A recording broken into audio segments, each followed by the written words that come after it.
Opinion HD की videos देखने के लिए हमारा चैनल सब्सक्राइब कीजिए और पेज को भी लाइक कीजिए ताकि आप हमारी आने वाली तमाम वीडियोस से बाखबर रह सकें। अस्सलाम वालेकुम, मैं हूं मोहम्मद बिलाल रफ़ीक और आज के वीडियो लॉग में हम गुफ्तगू करेंगे क्या बल्दियाती इंतखाबात आइनी तरमीम के मंजूर होने के बाद ताहीर का शिकार होंगे, मुलतवी होंगे या वक्त पर होंगे। तो दूसरा मौजू होगा आज चेयरमैन CBR रियासत का सबसे बड़ा और अहम जो अदारा है टैक्स रेवेन्यू को कलेक्ट करने वाला यानी इनलैंड रेवेन्यू डिपार्टमेंट, उसको दो हिस्सों में तकसीम कर दिया है और गैर आइनी तौर पर ग्रेड 17, 16, 17 और 18 के 12 अफसरान के तबादले कैसे किए, जिसमें ना तो वज़ीर आज़म की मंजूरी शामिल थी ना वज़ीर ख़जाना की मंजूरी शामिल थी। ये सब कुछ कैसे हुआ, अदारे की कारकर्दगी किस हद तक मुतासर हो सकती है और इन गैर आइनी इक़दाम का मुस्तकबिल क्या है, इस पर गुफ्तगू होगी। वीडियो लॉग का बाकायदा से आगाज़ करता हूँ। जी हाँ, कल के वीडियो लॉग में मैंने आपको बता दिया था कि आज असम्बली में एक खेल खेला जाएगा, एक बिल पेश किया जा सकता है जो इलेक्शन को मुलतवी करने के लिए होगा, जिसमें तमाम लोग इत्तफाक कर चुके हैं। ये बात मैंने कल आपको बताई थी। आज उसी तरह से हुआ कि आज़ाद कश्मीर की कानून साज असम्बली में हुकूमती रुकन और वज़ीर रफ़ीक नैयर की तरफ से बल्दियाती इंतखाबात में ताहीर और जो चीफ इलेक्शन कमिश्नर से अख्तियारात लेकर, जैसा कि मैंने कल बताया था आपको, बल्दियाती इलेक्शन कमिश्नर अपॉइंट करने के लिए तरमीम उन्होंने जमा करवा दी। इसके अलावा 15वीं आइनी तरमीम भी आज असम्बली में जमा की गई और उसको भी कसरत राय से दोनों तरमीम को मंजूर किया जाएगा। 15वीं आइनी तरमीम बल्दियाती इलेक्शंस को हीर करने के लिए उसमें या मुलतवी करने के लिए जो करारदाद लाई गई थी,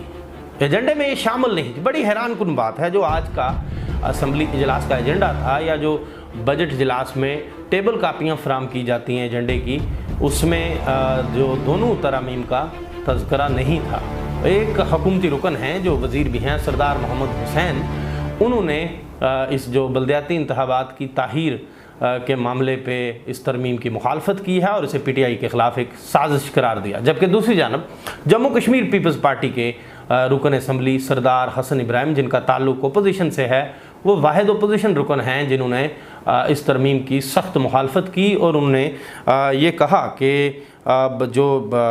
इन्होंने कहा कि हुकूमत की जानब से सुप्रीम कोर्ट के हुक्म के बावजूद बल्दियाती इंतखाबात में ताहीरी हरबे नाकाबिल कबूल हैं। इक़्तिदार निचली सतह पर मुंतकिल करने और बल्दियाती अदारों को फ़ाल करने के लिए इलेक्शन नागज़ीर है।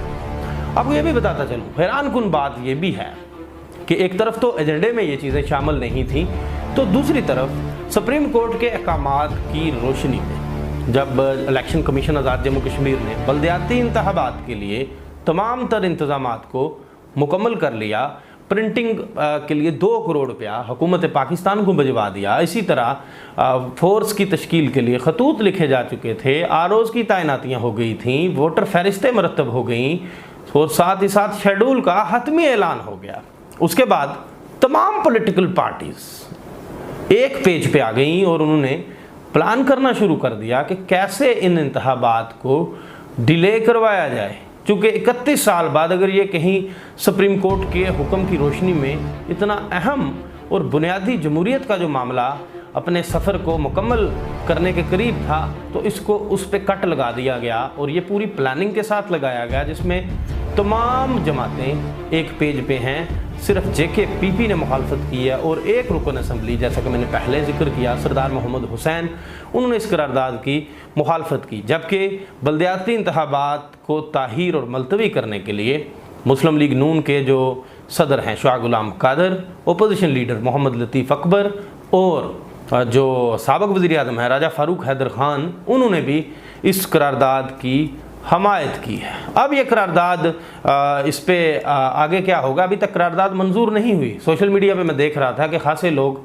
ये पोस्ट डाल रहे थे कि करारदाद मंजूर हो चुकी है। करारदाद फ़िलहाल जमा हुई है, जिस पे 10 रुकनी एक कमेटी, कायमा कमेटी के सपुर्द कर दी गई है, जो इस पे अपनी तजावीज़ देगी और उस 10 रुकनी कायमा कमेटी में फ़ारूक हैदर ख़ान, लतीफ़ अकबर, शाह गुलाम कादर, जो हैं, इसके अलावा पीर मज़हर सईद, तकदीस गिलानी, नबीला जो अयूब और दीगर जो मेंबरान भी शामिल हैं जो इस पर अपनी अपनी तजावीज़ देंगे। सरदार फ़हीम अख्तर रबानी भी इसमें शामिल हैं, चौधरी रफ़ीक नैयर भी हैं, ख्वाजा फ़ारूक भी हैं।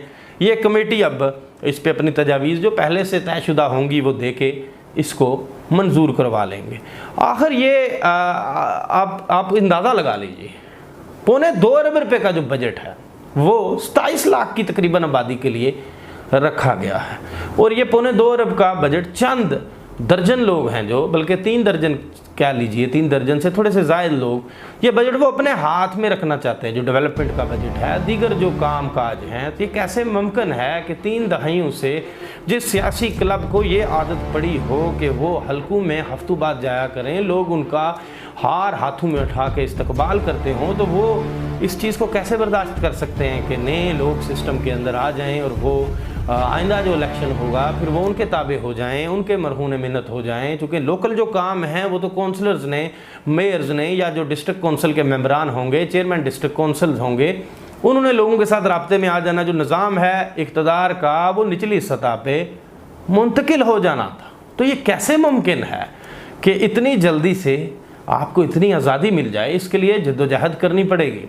अब दूसरी तरफ आज़ाद जम्मू कश्मीर बार कौंसिल ने भी आज सुप्रीम कोर्ट के फैसले के बाद, अब शेड्यूल अनाउंस होने के बाद, बल्दियाती इंतखाबात को ताहीर करने और जो चीफ इलेक्शन कमिश्नर बल्दियात की जो तैनाती की तरमीम जमा होने के बाद उन्होंने भी सख्त रद्द-ए-अमल दिया। एक प्रेस रिलीज़ जारी की गई आज़ाद जम्मू कश्मीर बार कौंसिल की तरफ से, और उसमें उन्होंने ये कहा है, जो चेयरमैन हैं आज़ाद जम्मू कश्मीर बार कौंसिल के, कि वो सुप्रीम कोर्ट के अहकामात की रोशनी में इलेक्शन की तैयारियों के मामले को सबूतास नहीं होने देंगे। वो इस मामले में सुप्रीम कोर्ट ऑफ आज़ाद जम्मू कश्मीर से रुजू करेंगे। चूँकि शेड्यूल का ऐलान हो चुका था, उसके बाद आज़ाद कश्मीर की कानून साज असम्बली में ये करारदाद लाई गई है। आपको ये भी बताता चलूँ कि ये करारदाद कहा जा रहा है कि बदनीति पर मबनी है। पहले भी ये करारदाद लाई जा सकती थी, अचानक से एक इजलास बुलवाया जाता है, तमाम लोग पहले वज़ीर-ए-आज़म आज़ाद जम्मू कश्मीर सरदार तनवीर इलियास के घर इकट्ठे होते हैं, उसके बाद एक इजलास बुलवाया जाता है असम्बली का और मुलतवी कर दिया जाता है, और मुकम्मल तैयारी के साथ फिर ये करारदाद मूव करवाई जाती है और उस पर कमेटी भी बन जाती है। तो आपको ये भी बताता चलूँ इसके अलावा कि जो तरमीमी बिल सिर्फ पेश हुआ है, अभी तक मंजूरी नहीं हुई, मंजूरी भी एक आध रोज़ में उसकी हो जाएगी। मैं आपको इसके अलावा ये बताऊं कि पाकिस्तान पीपल्स पार्टी की स्टेटमेंट भी आई है। वो भी कह रहे हैं कि हम बल्दियाती इंतखाबात के हक़ में हैं, हम बल्दियाती इंतखाबात करवाना चाहते हैं। तो सोशल मीडिया सार्फिन आज सारा दिन अपना गुस्सा निकालते रहे सियासतदानों पे, और जिन जिन अफराद ने बल्दियाती इंतखाबात की मुखालफत की। अब सुप्रीम कोर्ट इस पर, अब आज़ाद जम्मू कश्मीर बार कौंसिल ने सुप्रीम कोर्ट आज़ाद जम्मू कश्मीर से रजू करने का फ़ैसला किया। आइंदा चंद रोज़ इंतहाई अहम है कि ये जो 15वीं आइनी तरमीम है, चलें वो भी एजेंडे में शामिल नहीं थी। जैसा कि मैंने पहले बताया कि टेबल कापियाँ फराहम नहीं की गई थी, और साथ ही साथ नाई मेंबरान को ये पता था कि एजेंडा क्या है। फिर चीफ इलेक्शन कमिश्नर से जो अख्तियारात लेकर कमिश्नर बल्दियात को सौंपने की मंजूरी नहीं दी गई, बल्कि करारदाद मूव हुई है जो जल्द ही उसको मंजूर कर लिया जाएगा। तो मैं आपको भी बताता चलूँ कि करारदाद थी जो 15वीं आइनी तरमीम की, वो ख्वाजा फ़ारूक की तरफ से बल्दियाती चीफ इलेक्शन कमिश्नर की जो तैनाती का मामला था, उसकी तरमीमी करारदाद रफ़ीक नैयर की तरफ से पेश की गई थी। अब करारदाद मंजूर होगी तो उसके बाद पता चलेगा कि क्या हो रहा है। एक नई तहरीक ने जन्म लेना शुरू कर दिया है, लोगों में खासा का गुस्सा पाया जा रहा है, और लोग इस पर अपना रिएक्शन शो करेंगे। अब आते हैं अपने बाज के वीडियो लाग के दूसरे और इंतहाई अहम तरीन मौजू पे। Azad Jammu Kashmir central board of revenue के जो चेयरमैन हैं सरदार फ़हीम खान, जिनका शुमार वज़ीर-ए-आज़म आज़ाद जम्मू कश्मीर के करीबी साथियों में होता है, उन्होंने क्या कर रखा है। मुझ तक पहुंचने वाली इत्तलात के मुताबिक गुज़श्ता दिनों जो एक तो ताज़ा काम जो उन्होंने किया वो क्या है कि आज़ाद जम्मू कश्मीर का जो टैक्स कलेक्शन का महकमा है, जो उनके ज़ेरे साया काम कर रहा है, महकमा इनलैंड रेवेन्यू, उसको उन्होंने 2 हिस्सों में तकसीम कर दिया है। जिसकी ना हुकूमती मंजूरी ली, ना ही उसमें उन्होंने इसकी कोई कानून आइन में कोई इसकी जो गुंजाइश मौजूद थी। अब मैं आपको बताता चलूँ कि महकमा को नॉर्थ और साउथ में तकसीम करके 2 हिस्से बना दिए गए। नॉर्थ जोन का कमिश्नर मुजफ्फराबाद, जबकि साउथ जोन का कमिश्नर मीरपुर में बैठेगा। तो इसके अलावा जो इस साल का जो टैक्स कलेक्शन का टारगेट है वो तकरीबन 36 अरब रुपये का है। महकमा इनलैंड रेवेन्यू डिपार्टमेंट का वो मुतासर होने का इसमें ख़दशा ज़ाहिर किया जा रहा है। बताया ये जा रहा है कि गुज़श्ता दिनों भी इसमें जो वज़ीर हैं मुतल्लिका महकमे के, वज़ीर ख़जाना भी हैं और inland revenue department Abdul Majid Khan साहब, वो मुकम्मल बेबसी की तस्वीर बने हुए हैं। क्योंकि चेयरमैन CBR का जो शुमार है वो वज़ीर आज़म के करीबी साथियों में होता है और उनको पुलिस सर्विस से मूव करके बतौर चेयरमैन CBR उनकी तैनाती वज़ीर आज़म आज़ाद कश्मीर ने की हुई है। चीफ सेक्रेटरी की राय और थी, लेकिन उस राय को ओवर रूल करके उन्होंने चेयरमैन CBR तैनात किया था सरदार फ़हीम ख़ान अब्बासी को। और अब सरदार फ़हीम ख़ान अब्बासी साहब ने ना तो वज़ीर के अख्तियारात मानने शुरू किए हुए हैं, ना ही वो मानते हैं कि क्या वज़ीर आज़म के अख्तियारात क्या हैं उस डिपार्टमेंट के अंदर, और जो सेंट्रल बोर्ड ऑफ रेवेन्यू है उसके जो फ़ैसले हैं वो दीगर अरकान की मर्ज़ी से होते हैं, उनकी मशावरत से होते हैं। तमाम चीज़ों को वो बाईपास कर रहे हैं। गुज़श्ता दिनों उन्होंने जो मुख्तलिफ जो गैर आइनी प्रैक्टिसेस कहा जा रहा है शुरू हैं उनकी तरफ से, और कोई रोक नहीं रहा उन्हें, और महकमे की जो रूल्स की धज्जियाँ भी बखेरी जा रही हैं, साथ ही साथ महकमे के अफसरान भी शदीद परेशानी का शिकार हैं। तो टारगेट मुतासर होगा। ये वही महकमा है, अगर इनका गुज़श्ता 5 साल का टारगेट कलेक्ट करने का जो रिकॉर्ड उठा के देखा जाए तो ये इन्होंने तमाम टारगेट्स को अचीव किया। ये वाहिद महकमा बच रहा था जिसमें मुदाखलत उस तरह से नहीं होती थी, काम काज ठीक चल रहा था।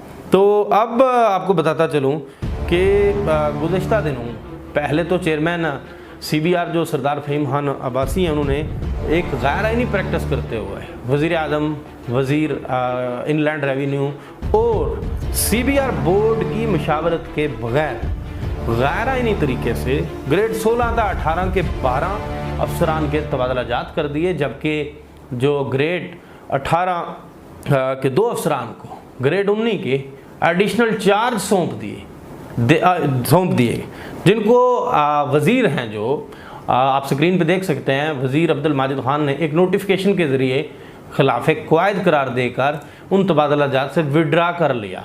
चूँकि वज़ीर का भी एक अख्तियार है महकमे के ऊपर, मामला कुछ जो मामलात पे स्टे चल रहा था वो वायलेशन हो रही थी स्टे की, तो जिसको जब कहा यह जा रहा है कि वज़ीर हुकूमत ने जब विड्रा किया, अहकामात दिए कि ये तमाम तबादलाजात मनसूख किए जाते हैं, तो चेयरमैन CBR ने उन अहकामात को भी खातर में ना लाया और मुतल्लिका अफसरान को दबाव डाल के उनको फ़ोन कॉल्स करके या जिस तरह से भी उनको डायरेक्टली इनडायरेक्टली पैगामात भिजवाए कि आपकी जहाँ जहाँ पे पोस्टिंग्स कर दी गई हैं, तबादलाजात किए गए हैं, आप अपने चार्ज संभाले मामलात को, मैंने देखना, मैं हेड ऑफ़ डिपार्टमेंट हूँ। एक तो अब्दुल माजिद खान साहब के जो अख्तियारात हैं वो भी इस्तेमाल हो गए, दूसरे उनके अहकामात को भी चेयरमैन CBR मानने के लिए तैयार नहीं है। तो फिर ये होता है कि मैं आपको थोड़ा सा रूल्स के बारे में बताता हूँ कि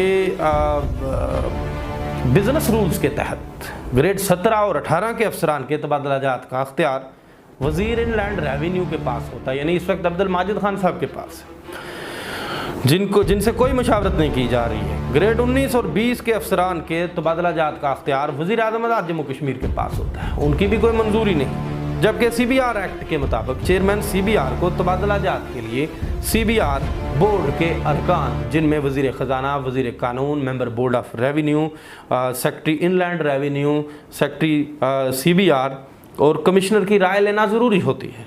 मगर चेयरमैन ने तमाम रूल्स को बाईपास करके जो रूल्स हैं उनका मजाक बना के रख दिया। साथ ही साथ आपको ये भी बताता चलूँ कि अब जो सिलसिला चल रहा है वो ये है कि चूँकि वज़ीर आज़म के करीबी साथी समझे जाते हैं चेयरमैन, और उन्होंने रूल्स को बाईपास करना शुरू किया हुआ और एक महकमे को कहा यह जा रहा है कि सिर्फ एक शख्स को मुबैना तौर पर नवाजने के लिए ये प्रैक्टिसेस की जा रही हैं। पूरे महकमे को उन्होंने 2 हिस्सों में तकसीम कर दिया, नॉर्थ और साउथ में।